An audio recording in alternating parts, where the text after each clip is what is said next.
नमस्कार दोस्तों, स्वागत है आप सबका भद्रा इस अकेडमी में। आज है 26 अप्रैल 2022 और दिल्ली के करंट अफेयर्स में हम लोग सोर्स जो फोकस करने वाले हैं वो है the Assam Tribune and different other national dailies. आगे बढ़ने से पहले दोस्तों पीडीएफ लिंक जो रहेगा इस आज के क्लास का मैं नीचे डिस्क्रिप्शन में ऑफकोर्स उसका लिंक प्रोवाइड करवा दूंगा। And if you have at all want to become one among them then you can any time join our Bhadra is academy. The contact numbers are these given in the description. Anyways आगे बढ़ते हैं। सबसे पहला यहाँ पर news है असम के culture को रिलेटेड है ना, इसलिए ये प्रीलिम्स पर्सपेक्टिव में बहुत ही ज़्यादा इंपॉर्टेंट है। शिवदौल के बारे में न्यूज़ था ना, क्यों था? क्योंकि यहाँ पर जो शिवलिंग है ना उसको फिर से रीइंस्टॉल किया गया ना। क्या शिवलिंग हटा दिया गया था यहाँ से? जी हाँ, एक्चुअली देखिए archaeological survey of India I थी तो उनको कुछ रिकंस्ट्रक्शन करना था इनका, मतलब क्योंकि वो उन्हीं के ऊपर में जिम्मेवारी है ना, जब जो भी इंडिया में आर्कियोलॉजिकल साइट्स है उनको प्रॉपरली देखभाल किया जाए, ठीक है।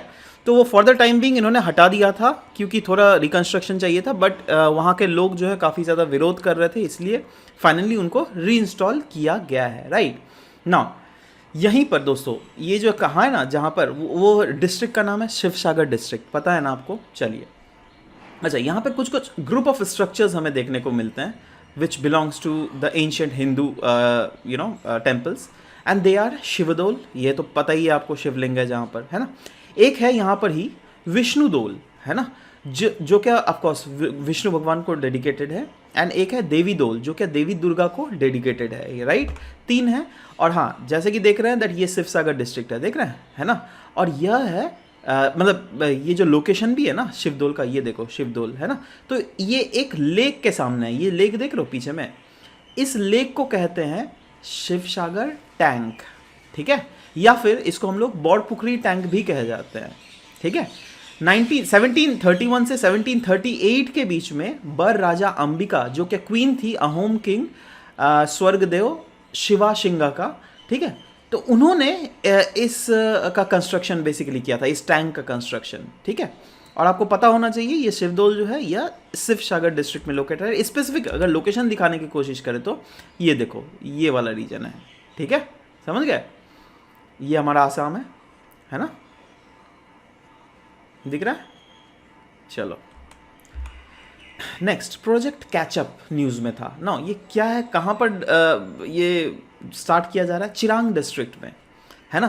कौन सा प्रोजेक्ट? प्रोजेक्ट कैचअप ना। ये प्रीलिम्स फैक्ट्स पर्सपेक्टिव में आप इसको बिल्कुल याद रखिए, क्योंकि आपको इसका जो मोटिव है ना वो याद रखना पड़ेगा that project catch up basically launch क्यों हुआ है। तो इसलिए किया गया जिससे ब्रिज किया जाए the learning gap of elementary school students which are caused by the COVID situation during last 2 years। Last के 2 साल, मतलब 2 साल में जो भी कोविड के कारण जो लॉस हुआ है ना स्टूडेंट्स को, तो बहुत जनों, देखो अब सरकारी स्कूलों में क्या होता है ना दैट बोल देते हैं सरकार दैट चलो इनको जंप करवा दो 2 क्लास, है ना।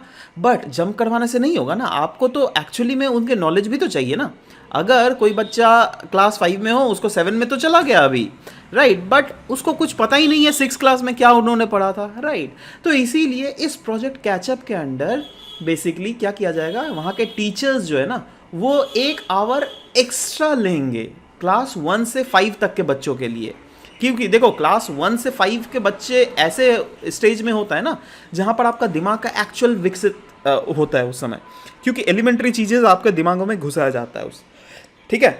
तो आपने अगर कोई क्लास बीच में मिस कर दिया तो वो फ्यूचर में आपको हायर स्टडीज़ लेने में काफ़ी ज़्यादा मुश्किल होएगी, समझ रहे हो बात। इसीलिए बेसिकली ये initiative that is project catch up चलाया जा रहा है। क्लियर है? चलो नेक्स्ट दोस्तों, आसाम ट्रिब्यून से ये अगेन लिया गया है। रिमेन्स रिकवरी प्रोजेक्ट न्यूज़ में था, क्यों? क्योंकि देखो जापान से एक टीम आई है नागालैंड में, राइट। और आपको पता होना चाहिए वर्ल्ड वॉर 2 के समय बहुत सारे जापानीज शोल्डर्स जो है हमारे नॉर्थ ईस्ट इंडिया से इन्वेट करना चाह रहे थे, है ना। तो उसी समय जो है ना बहुत सारे शोल्डर्स की मृत्यु भी हो गई थी, जापानीज शोल्डर्स की। इसीलिए जापान की एक टीम आई है और नागालैंड के चीफ सेक्रेटरी जे आलम से उन्होंने बातचीत की है और बोला है दैट प्लीज़ हमें अलाउ कीजिए दैट जो भी जापानीज शोल्डर्स मारे गए थे या फिर जो भी उनके रिमेन्स है, हम उनके रिमेन्स को बेसिकली वहाँ के डीएनए टेस्टिंग करेंगे वहाँ पर, ठीक है। और उनके डीएनए टेस्टिंग से पता करेंगे हम लोग दैट कौन इनमें से जापानीज़ है ना। और जिन जिन जो जापानीज़ होंगे तो फ्यूचर में शायद फिर से गवर्नमेंट के साथ कुछ शायद पैक्ट साइन किया जाएगा जिससे जापानीज शोल्डर्स के रिमेंज शायद वो अपने साथ ले जाए जापान में, समझ लो। तो ऐसे ही बेसिकली चीज़ें की जा रही है जिसके कारण बेसिकली मैंने अलाउ कर दिया गया है नागालैंड गवर्नमेंट के द्वारा, ठीक है। यही आपको जस्ट ध्यान में रखिए, और ये भी कहीं ना कहीं न्यूज़ इन ट्रांजिशन ही है, क्योंकि फ्यूचर में ये चीज़ें चेंज होती रहती हैं, ठीक है। या फिर कोई अगर अपडेटेड न्यूज़ है तो of course we will intimate you, don't worry about it. चलिए नेक्स्ट न्यूज़ देख लेते हैं। EU India trade and technology council, now ध्यान दीजिएगा, आपको जो ध्यान देना है वो है ट्रेड एंड टेक्नोलॉजी काउंसिल, जो क्या इंडिया ने अभी रिसेंटली यूरोपियन यूनियन के साथ बेसिकली एग्री किया है इसके साथ, इस इनिशिएटिव के साथ चलने में ना। ये initiative trade and technology council initiative है क्या, पहले तो ये जानो, उसके बाद मैं बताऊंगा EU इंडिया, EU US है ना, या फिर कोई दूसरे देश भी आपस में यह ट्रेड एंड टेक्नोलॉजी काउंसिल करते हैं या नहीं, ठीक है। पहले ट्रेड एंड टेक्नोलॉजी काउंसिल के बारे में जान लेते हैं। देखो, ये एक स्ट्रैटेजिक कोऑर्डिनेशन मैकेनिज्म है। कोई भी दो देश या फिर एक देश और एक बड़े ग्रुप, जैसे EU क्या है, देश तो नहीं है ना यार, है ना, वो एक बड़ा सा ट्रेड यूनियन है, ठीक है। तो उनके साथ हम लोग बेसिकली रीजनल ग्रुप के साथ एक पैक्ट साइन करते हैं जो क्या टैकल करती है वेरियस चैलेंजेस।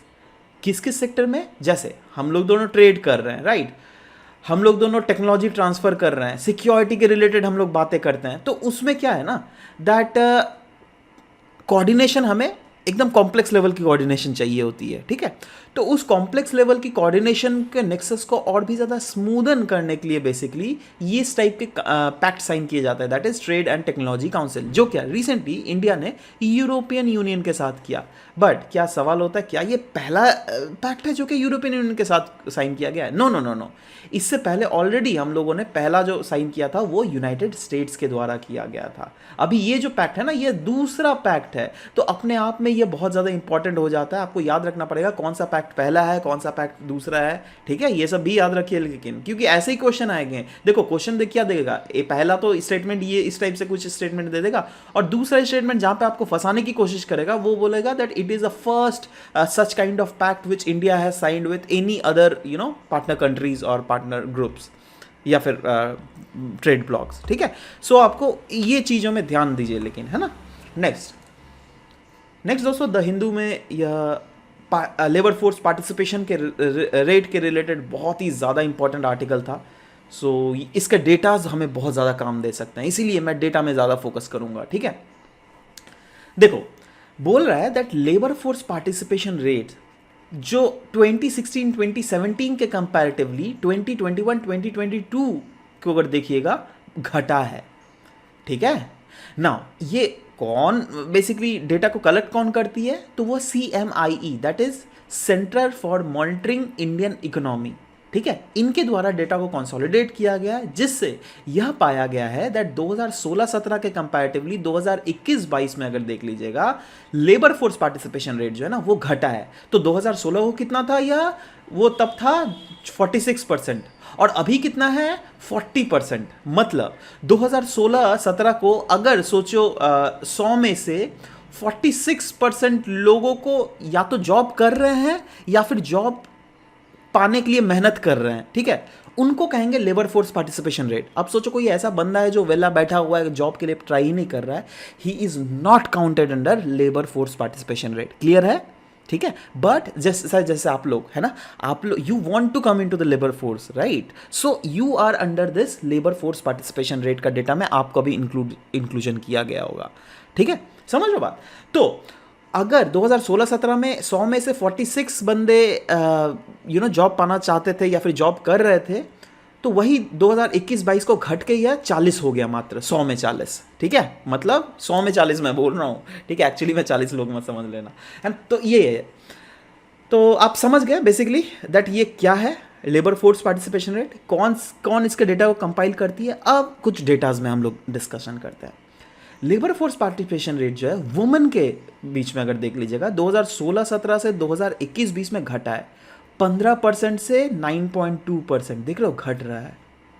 अब आप बोलिए तो मेरे को एक चीज़, ये घट रहा है मेनली आई मीन या कोविड अगर बाई चांस अगर नहीं आता तो इतना घटता क्या, मुझे तो नहीं लगता इतना घटता, क्योंकि कोविड ने बिल्कुल मार्केट को डिसरप्ट करके रखा हुआ है। मतलब अभी भी ऐसे बहुत सेक्टर्स हैं, हम लोग बोलते हैं ना वी शेप्ड रिकवरी हो गया, नया ना वी शेप्ड नहीं, एक्चुअली में बोला जाता है इसको के शेप्ड रिकवरी हुआ है। के शेप्ड रिकवरी मतलब सोचो हमारा पहले अगर इस टाइप से हमारा इकोनॉमी जा रहा था, धड़ाम से गिरा इकोनॉमी, ठीक है, अब कोविड के समय, उसके बाद फिर से बाउंस बैक जरूर किया है, बट बाउंस बैक जो किया है ना वो कुछ कुछ sectors of economy he bounce back किया है। अभी भी बहुत सारे ऐसे सेक्टर्स ऑफ इकोनॉमी है जो अभी भी डूबते हुए जा रहे हैं, उनको बचाने के लिए कोई नहीं है। सो ये मेन जो है ना अभी तो हम लोग जो देख पा रहे हैं वो के शेप्ड रिकवरी देखने को मिल रहा है, समझ रहे हो बात। तो उनका ही इम्पैक्ट कहीं ना कहीं लेबर फोर्स पार्टिसिपेशन रेट में भी हमें देखने को मिला है, जो कि 2016-2017 को अगर वुमेन के comparatively labour force participation rate देख लीजिएगा 15% था, जो कि घट के 9.2% हो गया है। वहीं पर मेन के रिलेटेड अगर देख लीजिएगा पहले 74% था, वो घट के 67% हो गया है।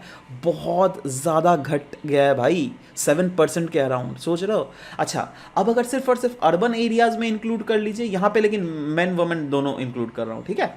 तो उस अर्बन एरिया में ओवरऑल 44.7% था, जो कि घट के 37.5% हो गया है। वहीं रूरल रीजन में अगर देख लीजिएगा तो भी घटा है, दैट इज 46.9% से 41.4% घटा है from the year 2016-2017 to 2021-2022, right. तो ऑलमोस्ट अगर देखो, अब सभी सारे क्राइटेरिया आपको मैंने डिस्कस कर लिया, मेन का क्राइटेरिया डिस्कस कर लिया, वुमेन का क्राइटेरिया डिस्कस कर लिया, अर्बन एरियाज का क्राइटेरिया डिस्कस कर लिया, रूरल एरियाज का क्राइटेरिया डिस्कस कर लिया, तो आप दिमाग की बत्ती जलाओ, आप बोलो दैट रेट जो है ज़्यादातर स्टेट में तो घटा ही होगा, तभी ना यार सारे मतलब जितने सारे हम लोगों ने पास डेटा है वो सारा घटा है। बट कुछ कुछ ऐसे स्टेट्स हैं जहाँ पर लेबर फोर्स पार्टिसिपेशन रेट बढ़ा है, और वो कौन सा स्टेट है, वह है राजस्थान, ठीक है। तो यह ध्यान रखिए। चलिए आगे बढ़ते हैं। प्रधानमंत्री जन औषधि योजना न्यूज़ में था, द हिंदू से यह लिया गया है। GS2 पर्सपेक्टिव में आप government policies and interventions for the development various sectors, इस टॉपिक से इसको रिलेट कर सकते हैं, right. Now with vision to provide quality medicine at affordable rate, ये तो आपको पता ही है ना, ये क्या डिस्कस करूँ, प्रधानमंत्री भारतीय जन औषधि केंद्र, चलो डिस्कस कर ही देता हूँ एनीवेज, है ना। तो आपको पता होना चाहिए दैट ये जो प्रधानमंत्री भारतीय जन औषधि केंद्र मतलब क्या है, ये एक केंद्र होगा, काइंड ऑफ एक कियोस्क होगा, जहाँ पर बहुत सारे आपको जेनरिक मेडिसिन रखे हुए रहेंगे। और आप अगर आओगे ना तो आपको अभी आपको दुकान में कॉस्टली एक मेडिसिन 200 रुपये मिलता है, राइट। वही चीज़ अगर आपको 200 रुपये का मेडिसिन, सेम कैरेक्टरिस्टिक, सब कुछ सेम हो, राइट, अगर आपको सिर्फ और सिर्फ 15 रुपये में मिल जा रहा है, तो आप बताओ आउट ऑफ पॉकेट एक्सपेंडिचर बहुत हद तक घटेगा क्या, नहीं है ना। तो जेनेटिक मेडिसिन होते क्या है, यही तो होते हैं दैट ये जो बड़े बड़े ब्रांडेड जो मेडिसिन होते हैं ना, उन्हीं का जेनरिक वर्जन्स होता है, जहाँ पर सारे कैरेक्टरिस्टिक्स ज़रूर सेम रहेंगे, सब कुछ वही रहेगा, है ना, और आपको कम पैसे देने पड़ेंगे, उसको जेनरिक मेडिसिन कहते हैं, ठीक है ना। प्रधानमंत्री जन औषधि योजना जो है ये कैंपेन की तरह लॉन्च किया गया था बाय डिपार्टमेंट ऑफ फार्मास्यूटिकल, जो कि अंडर में आती है ministry of chemical and fertilizers के अंडर आती है, ठीक है। इसका मेन एम क्या था, टू प्रोवाइड क्वालिटी मेडिसिन, वो भी अफोर्डेबल प्राइसेस में मासेस को, है ना। और कहाँ के थ्रू, यही कियोस्क के थ्रू, जिनका नाम है प्रधानमंत्री जन औषधि केंद्र, ठीक है ना। की फीचर्स अगर देख लीजिएगा तो ऑफ कोर्स एक्सेस करवाना है क्वालिटी मेडिसिन, एक्सटेंड करना है coverage of quality generic medicine, जिससे जो गरीबों का आउट ऑफ पॉकेट एक्सपेंडिचर है उसको घटाया जा सके ज़्यादा से ज़्यादा, ठीक है। यही नहीं, जेनरिक मेडिसिन के बारे में अवेयरनेस भी क्रिएट करना है, क्योंकि अभी भी अगर आप देख लीजिएगा ना, लोगों को अगर डॉक्टर साहब ने एक पर्टिकुलर ब्रांडेड मेडिसिन लिख दिया ना, और अगर बाई चांस आपको ऑप्शन है दैट आप उसका जेनरिक वर्जन भी लोगे, तो इंसान डरेगा, अरे भाई नहीं डॉक्टर साहब ने तो वो वाला लिखा है, हम तो भाई सस्ता वाला नहीं लेंगे, कहीं काम नहीं किया तो शरीर में, तो क्या करेंगे, ठीक है। तो अभी कहीं ना कहीं डर है ना। तो वही चीज़ अवेयरनेस क्रिएट करना है, एडुकेशन लोगों तक पहुंचाना है, प्रॉपरली इसका पब्लिसिटी चाहिए, राइट। और a public program involving government, हाँ गवर्नमेंट को तो इन्वॉल्व कर ही रही है, PSUs, private sector, NGO, societies, cooperatives, other institutions, various को कैटर करेगी। It creates demands for generic medicine, है ना, जिससे ऑफकोर्स बेटर हेल्थ केयर पहुँचाया जा सके लोगों तक at the low treatment cost, ठीक है। चलिए नेक्स्ट देख लेते हैं दोस्तों, इंडियन एक्सप्रेस से ये न्यूज़ लिया गया है। फॉकलैंड डिस्प्यूट, ना फॉकलैंड है कहाँ, पहले तो आपको ये देखो, अभी कोई बोलेगा इसको फाल्कलैंड, है ना, गलत नहीं हो भाई, कोई बोलता है फॉकलैंड, ठीक है, जो अलग अलग प्रोनाउंसिएशन, उस प्रोनाउंसिएशन में बिल्कुल मत जाइए, ठीक है। अगर हम लोग अल्टीमेटली देसी इंसान लोग हैं, है ना। तो एनीवेज हमें सिर्फ डिस्प्यूट को जानना है, राइट, और उसका लोकेशन जानना है, दैट वो सिचुएटेड कहाँ है। तो आप देख लीजिए यह क्या है, अटलांटिक ओशन है ना, ठीक है। अब अटलांटिक ओशन में ये देखो, ये साउथ अमेरिका है, ये अर्जेंटीना है, अर्जेंटीना के सामने देखो ये वाला पोर्शन यहाँ पर, ठीक है, उसी का ये बेसिकली आपका जाकर मैग्नीफाइड व्यू है, ठीक है। तो यह हो गया फॉकलैंड आइलैंड, ठीक है। अब फॉकलैंड आइलैंड्स बोला जा रहा है, ठीक है, मतलब यहाँ पर जो है ना बहुत सारे छोटे मोटे आइलैंड्स देख पा रहे हो आप, ठीक है, बट मेजरली ये डिवाइड किया हुआ है दो आइलैंड्स के ग्रुप में, ठीक है ना। अभी क्या हो रहा है ना, दैट एक कमीशन फॉर डायलॉग को सेटअप किया गया है with United kingdoms on Falkland island. किसने सेटअप किया है? अर्जेंटीना ने, ठीक है। और ऑफ कोर्स ये जो इस कमीशन को जो है इसको इनॉग्रेट किया गया बाय इंडिया एंड अर्जेंटीना। तो एनीवेज अभी देखो क्या डिस्प्यूट किन किन के बीच में चल रहा है ना, अर्जेंटीना और यूनाइटेड किंगडम्स के बीच में, है ना। यूनाइटेड किंगडम बोल रहा है ये मेरा रीजन है, अर्जेंटीना बोल रहा है ये मेरा है, ठीक है। तो अगेन देखो ऐसे तो जोग्राफिकल मैप व्यू से लगेगा क्लियरली हाँ भाई ये तो अर्जेंटीना का है, राइट, बट मैं आपको बतलाता हूँ दैट इशू एक्चुअली में है क्या, क्यों ये लोग इस फॉकलैंड आइलैंड्स के ऊपर अपना दावी डालना चाहते हैं। देखो क्या हुआ था ना, पहले जो अर्जेंटीना था वो स्पेन का कॉलोनी था, ये आपको पता होना चाहिए, ठीक है, ठीक है। स्पेन का वह मेन कॉलोनी था अर्जेंटीना, ठीक है, मतलब स्पेन जो है यहाँ पे रूल करती थी, ऑलराइट। नाउ क्या हुआ ना, 1765 में ब्रिटिशर्स सबसे पहले जो है वेस्टर्न, देखो ये है ईस्टर्न फॉकलैंड, ये वेस्टर्न फॉकलैंड, तो वेस्टर्न फॉकलैंड में आकर ब्रिटिशर्स सबसे पहले रुके यहाँ पर, है ना। बट स्पेनिश जो लोग जो थे 1770 में उन्हें भगा दिया 5 साल बाद, देख रहे हो, देखो यहाँ पर रुके मतलब ब्रिटिशर्स आए, बट 5 साल बाद जो स्पेनिश गवर्नमेंट थी, मतलब जो कि अर्जेंटीना को चला रही थी उस समय, तो उन्होंने इनको भगा दिया, ठीक है। उसके बाद British outpost on western Falkland was restored. फिर 1 साल बाद ब्रिटिशर्स फिर से आए, अरे भाई तुमने मुझे भगा दिया, मैं फिर से आऊँगा, ठीक है। तो 1771 में वो लोग फिर से आए after a threat of war, but the British withdrew from the island in 1774। मतलब उन्होंने तो वॉर का थ्रेट दिया, बट इवेंचुअली क्या हुआ ना, अब इतना डिस्क्रिप्शन में तो कुछ दिया नहीं हुआ रहता यार, आप जस्ट स्टोरी सुनते हुए रहो दैट हाँ किन किन के बीच में झगड़ा हुआ था, क्या क्या डिस्प्यूट चल रहा है, ठीक है। तो उनके रीजंस पे उतना बड़े भीतर में जाना नहीं है, आपको अर्जेंटीना के हिस्ट्री में हम लोग को महारत हासिल नहीं करना है बिल्कुल, ठीक है। बट हाँ वही चीज़ बोला गया, but then British withdrew from the island in 1774। किसके लिए? इकोनॉमिक रीजंस थे कुछ, ठीक है, क्योंकि अगेन आप सोचो ना, यहाँ पे ब्रिटेन है, यहाँ पर 1770s का समय है भाई, है ना, वैसे ही तो इतने ज़्यादा इनके पास कॉलोनी थे, ठीक है। तो कुछ शायद फाइनेंशियल प्रॉब्लम्स हो रही थी, तो इसलिए वो लोगों ने विड्रॉ कर लिया, ठीक है। उसके बाद स्पेन ने अपने सेटलमेंट को वहीं पर कायम रखा, कब? 1774 से, जब से उन्होंने विड्रॉ किया था, उसके बाद से जो सेटलमेंट किए 1811 तक बेसिकली वो लोग ईस्टर्न फॉकलैंड में स्पेन की गवर्नमेंट जो है यहाँ पर बेसिकली अपना डोमिनेंस जमाए हुए रखी। फिर 1820 में क्या हुआ ना, the Argentina government which has declared it's independence from Spain in 1816 proclaimed its sovereignty over Falkland Island। अब देखो जब स्पेन चला गया तो ऑफ कोर्स क्या बचा? अर्जेंटीना। तो इसकी सोवरेनिटी कौन क्लेम करेगी? Of course Argentina, right. But देखो ये 1816 में ही उन्होंने क्लेम किया था, बट 1841 में फिर से ब्रिटिशर्स आए, ठीक है। इनफैक्ट ब्रिटिश ने अपनी सिविलियन लेफ्टिनेंट गवर्नर को वहां पे अपॉइंट कर दिया फॉकलैंड में, मतलब इनडायरेक्टली ब्रिटिशर्स ने अपना बोला दैट इधर बड़े भाई ये तो हमारा टेरिटरी है, तुम कहाँ से आ गए, जाओ, है ना। सो इन 1982 फिर से अर्जेंटीना की मिलिट्री गवर्नमेंट जो है उन्होंने इन्वेड कर दिया फॉकलैंड को, and this act started Falkland island war. कब हुआ था स्टार्टेड? 1982 में। ये कब का समय है? जब इंडिया ने वर्ल्ड कप जीता था ना, उससे पहले वाला ईयर, ठीक है। Now the war ended with surrender of Argentina forces. Of course भाई यूके के गवर्नमेंट के साथ ये लोग कैसे पाएगी, ठीक है। तो उन्होंने सरेंडर कर दिया था, है ना, टू द ब्रिटिश ट्रूप्स, जिन्होंने फिर से इस आइलैंड को पूरा रीऑक्यूपाई कर लिया। बट अब बीच बीच में डिस्प्यूट तो चल ही रहा था, फिर तो डिस्प्यूट चल रहा था ना, तो वहाँ के लोगों से ही पूछना था दैट चलो भाई वहाँ के लोग से ही पूछते हैं दैट कहाँ पे उनको रहना है, अर्जेंटीना के साथ रहना है उनको या फिर ब्रिटिशर्स के साथ रहना है, ठीक है। तो वहाँ पे एक रेफरेंडम कैरी आउट किया गया। कब किया गया? मार्च 2013 को, है ना। और islanders have voted nearly unanimously to remain a British oversea territory. वहाँ के लोगों ने बोला दैट देखो भाई, हम ब्रिटेन से अगर जुड़े हुए रहेंगे तो हमें ज़्यादा फ़ायदा हो रहा है, इसलिए हम उसी से जुड़ा हुआ रहना चाहते हैं।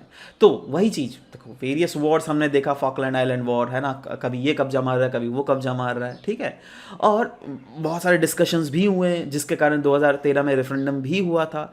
बट वही है, अभी भी जो इसका इश्यूज है ना सोवरेनिटी का, इस आइलैंड का, अभी भी एक पॉइंट ऑफ कंटेंशन है। इसीलिए यह सेटअप किया गया है, basically commission for dialogue setup किया गया है, जिससे अर्जेंटीना की गवर्नमेंट जो है यूनाइटेड किंगडम्स की गवर्नमेंट के साथ जो है मिल बांट कर फिर से आराम से चर्चा करेगी दैट देखो भैया, ये हमारे रीजन में आता है, हमें दे दो, आप खुश रहो अपने अपने वहीं पर रहकर, ठीक है। तो ये सब चीज़ है। एनीवेज, और भी दोस्तों कुछ कुछ ऐसे न्यूज़ थे जो जिसको हम लोग छोड़ नहीं सकते, अपने आप में वो छोटे छोटे एमसीक्यूज बन के आ सकते हैं आपके, है ना।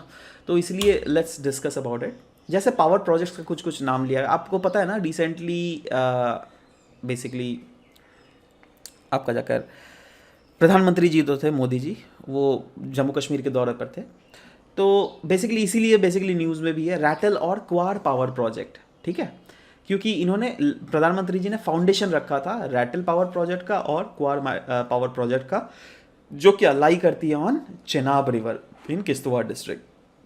ये देखो चेनाब रिवर है, ये वाला है चेनाब रिवर, ठीक है, और यहाँ पर ये प्रोजेक्ट्स लोकेटेड है, ठीक है, समझ रहे बात, ये चीज़ ध्यान में रखना।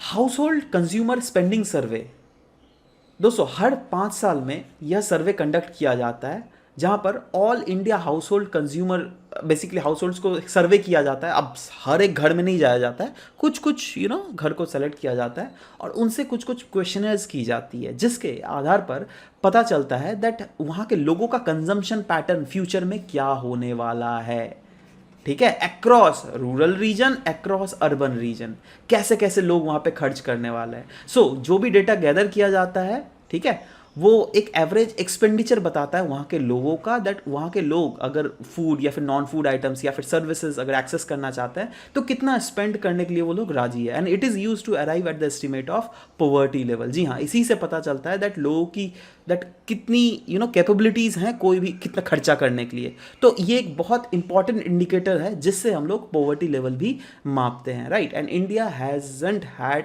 Any official statement on per capita house hold spending since 2011-2012। But अभी के समय देखा जाएगा, ये जब सर्वे कर दिया जाएगा तो इसमें हम लोग बहुत सारे डेटाज को भी एक्सट्रैक्ट कर पाएंगे। अगेन ये भी न्यूज़ जो है दोस्तों, कहीं ना कहीं आप बोल सकते हैं दैट न्यूज़ इन ट्रांजिशन है। So of course we will be discussing as the things proceeds. Next है Palli in Jammu becomes India's first carbon neutral panchayat. जी हाँ, देखो यह है हमारा जम्मू कश्मीर का यूनियन टेरिटरी, ठीक है, और यहाँ पर अब देख रहे हो ये वाला रीजन में ना इसको पाली विलेज कहते हैं, है ना। और पाली विलेज इंडिया का पहला कार्बन न्यूट्रल पंचायत हो गया है। ध्यान देना, इंडिया का पहला, ऐसा कोई भी पहला वहला वाला चीज़ होता है ना, दैट इंडिया का पहला ये बना लो, पहला वो, पहला ये, तो वो सब बहुत ज़्यादा इंपॉर्टेंट। जैसे पहला जीआई टैग किसको मिला था? दार्जिलिंग टी को, राइट। तो पहला वो चीज़ याद में रह जाएगा, और अगर क्वेश्चन आपको पूछा जाएगा, ये पहला पहला सब में ही क्वेश्चन पूछा जाता है, ठीक है। और स्टेट पीसीएम में तो पूछो मत, है ना। These are very very very very important, इसलिए लिख कर रख लो कहीं पर।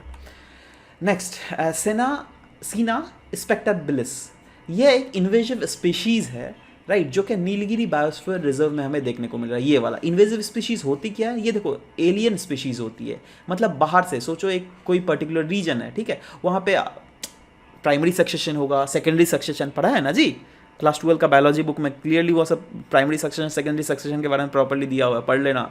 साइंस एंड टेक्नोलॉजी सेक्टर से वहीं से डायरेक्ट इन्वायरमेंट पोर्शन वहीं से उठा के पूछते हैं यूपीएससी वाले और कोई भी स्टेट सिविल सर्विसेज वाले, ठीक है। सो इसलिए वो वाला चीज़ पढ़ लेना। लास्ट बायोलॉजी, ठीक है, क्लास 12 लास्ट का 4 चैप्टर, 4 चैप्टर्स लास्ट का, ठीक है। एनीवेज, इन्वेजिव स्पीशीज क्या होता है? अब सोचो जैसे प्राइमरी सक्सेशन कोई एक पर्टिकुलर रीजन है, यहाँ पे प्राइमरी सक्सेशन होगा, सेकेंडरी सक्सेशन होगा, और फाइनली क्लाइमैक्स स्पीशीज हमें देखने को मिलती है, ठीक है। अब क्या होता है दैट अचानक से आपको बाहर से कहीं से भी कोई एक पेड़ पौधा लाकर यहाँ पे लगा दिया गया, ठीक है, उसको कहेंगे इन्वेजिव स्पीशीज। ना ध्यान दीजिएगा, ऐसा भी नहीं होता जब सब समय जो एलियन स्पीशीज जो होते हैं ना, वो सारे इन्वेजिव नहीं होते हैं। बहुत समय ऐसे कुछ जैसे पेड़ पौधा आपने लगा दिया तो हाँ वो अपना उगेगा धीरे धीरे, वो किसी को हार्म नहीं करेगा। बट ऐसे कुछ कुछ स्पीशीज़ होते हैं जो कि दूसरों को भी हार्म करते हैं, राइट? मतलब इस कोई पर्टिकुलर स्पीशीज़ को अगर लगा दिया ना तो ये दूसरे वाले स्पीशीज़ को ग्रो करने नहीं देंगे, मतलब धीरे धीरे सबको बर्बाद कर देंगे, ख़त्म कर देंगे। उसको कहते हैं इन्वेजिव स्पीशीज़, ठीक है? तो एलियन इन्वेजिव स्पीशीज़ जो है वो प्लांट का भी हो सकता है, एनिमल का भी हो सकता है, पैथोजेंस, डिफरेंट अदर ऑर्गेनिजम्स जो कि उस पर्टिकुलर इकोसिस्टम से नेटिव नहीं है, कुछ भी हो सकता है, राइट? और यह पूरा उस रीजन के बायोडाइवर्सिटी को बहुत नेगेटिवली इम्पैक्ट करता है। क्यों? क्योंकि वहाँ पर जो पहले से नेटिव स्पीशीज़ होंगे ना, वो प्लांट का भी नेटिव स्पीशीज़ हो सकता है, एनिमल का भी, पैथोजन, तो उन स्पीशीज़ को ख़त्म कर देते हैं ये लोग, ठीक है? और ये खुद से प्रोपेगेट करने लग जाते हैं। वैसे ही नीलगिरीज में एक रिसेंटली नई हमें इन्वेजिव स्पीशीज़ देखने को मिली है, और ये क्या है? सीना स्पेक्टेबलिस इसका नाम है। कुछ इस टाइप से हमें दिखता है ये, ठीक है? मतलब ये दूसरे जो लोकल प्लांट्स है उसको खा जा रही है, मतलब लिटरली खा नहीं जा रही है, मतलब उसको ग्रो नहीं होने दे रही है। कंपटीशन में ये जीत जा रही है, समझ रहे हो बात? पता है ना कंपटीशन क्या होता है? एमेंसलिज्म, कमेंसलिज्म, वो सब भी पढ़ लेना अगेन। इसलिए तो मैंने बोला आपको दैट बायोलॉजी का क्लास 12th का लास्ट का 4 चैप्टर बहुत ज़्यादा इंपॉर्टेंट है। ये सारे कॉन्सेप्ट उसमें प्रॉपरली दिए हैं, क्योंकि वो अगर मैं करवाने लग गया ना आपको यहाँ पर तो हो गया, फिर तो एक लेसन भाई 2-2 घंटे का लग जाएगा, खुद ही बोर हो जाओगे। एनीवेज आते हैं एमसीक्यूज़ में। कल दोस्तों ज़्यादा क्वेश्चन वैसे पूछा नहीं था, मैंने 2 ही क्वेश्चन आपसे पूछा था।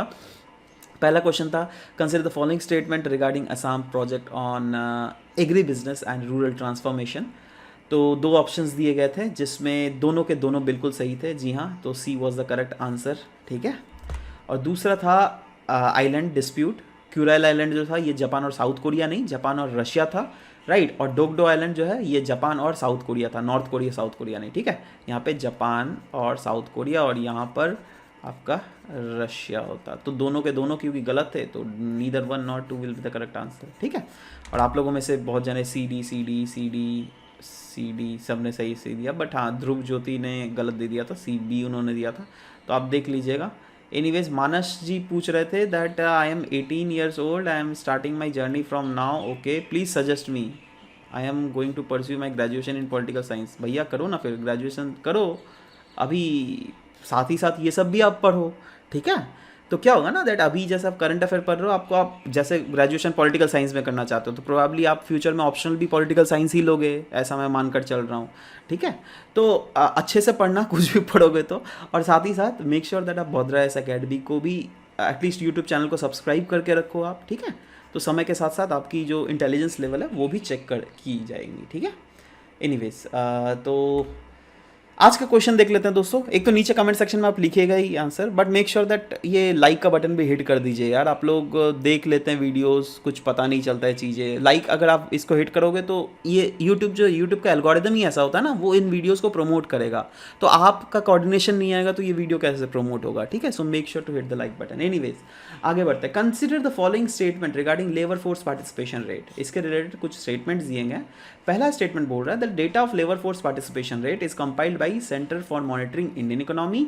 और दूसरा है in recent labour force participation rate there is observed increment in the participation rates of 23 states. आपको बताना है करेक्ट कोड इसमें कौन सा है, 1 only, 2 only, both 1 and 2, neither 1 nor 2।